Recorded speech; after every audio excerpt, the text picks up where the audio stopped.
வணக்கம். முத்துரமேஷ் நாடார், தலைவர், தமிழ்நாடு நாடார் சங்கம். அறுபடை வீடுகளில் ஒன்றான திருத்தணியில் மாப்போசி சாலையில் புதிதாக திராவிட மாடல் ஆட்சியால் கட்டப்பட்ட பேருந்து நிலையத்திற்கு திருத்தணியை மீட்டு தந்த தேசிய தலைவர் ஐயா மாப்போ சிவஞான கிராமணி அவர்களுடைய பெயரை சூட்ட வேண்டும் என தமிழ்நாடு நாடார் சங்கம் சார்பாக நாங்கள் கேட்டுக்கொள்கின்றோம். கடந்த அதிமுக ஆட்சியில் ஐயா எடப்பாடி பழனிசாமி அவர்கள் முதல்வராக இருக்கும்போது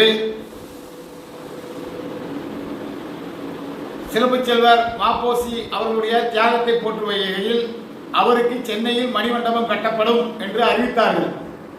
ஆனால் கடந்த 5 ஆண்டுகளாக திராவிட மாடல் ஆட்சியில் ஐயா மாப்போ சிவஞான கிராமணி அவர்களுக்கு மணிமண்டபம் அமைப்பதற்கான எந்த முயற்சியும் மேற்கொள்ளவில்லை. அப்படிங்கிறது ஒரு வேதனையான வருத்தமான விஷயம்.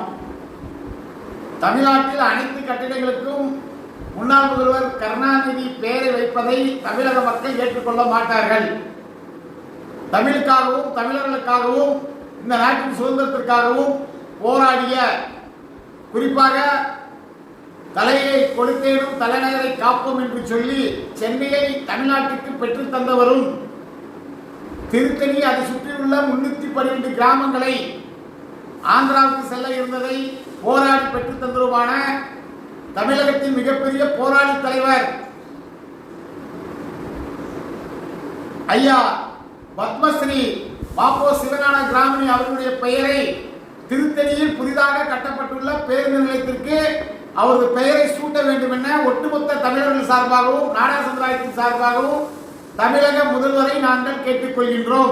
அதே போல மணிமண்டபம் கட்டுவதற்கு நீங்கள் எந்த முயற்சியும் செய்யவில்லை அப்படி என்பது ஒட்டுமொத்த நாடார் சமுதாய மக்கள் வருத்தத்துடன் வேதனையுடன் இருக்கிறார்கள் என்பதையும் பதிவு செய்கின்றோம்.